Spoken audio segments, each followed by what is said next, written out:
My name is Dan Anlezark and I'm a lead investigator at the Centre for Information Resilience. One of the main aspects I think that really attracted me to the program, or what I most enjoyed about it, was the range of lectures that we're able to receive. So former members of government, leaders in civil society and NGOs were able to speak to us as scholars, sometimes in person, sometimes remotely, and we're able to gain insight into how they've become leaders in their respective fields. A key takeaway for me from the program and how I've been able to translate that into my professional life has been, practical terms. So as an open source investigator, as someone interested in the promotion of accountability, the program gave me the space to understand how these approaches, these techniques and practices could be used in a real world setting. Since completing my studies here at Swansea as part of the Global Challenges program, a day in the life for me now still focuses on the promotion of accountability, particularly for international crimes.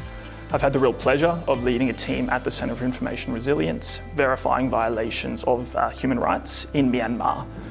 So that is utilising open source content. We're talking about pieces of information from Facebook, photos, videos, satellite imagery, and an all array of sources to kind of put truth out there and to say that the facts can speak for themselves.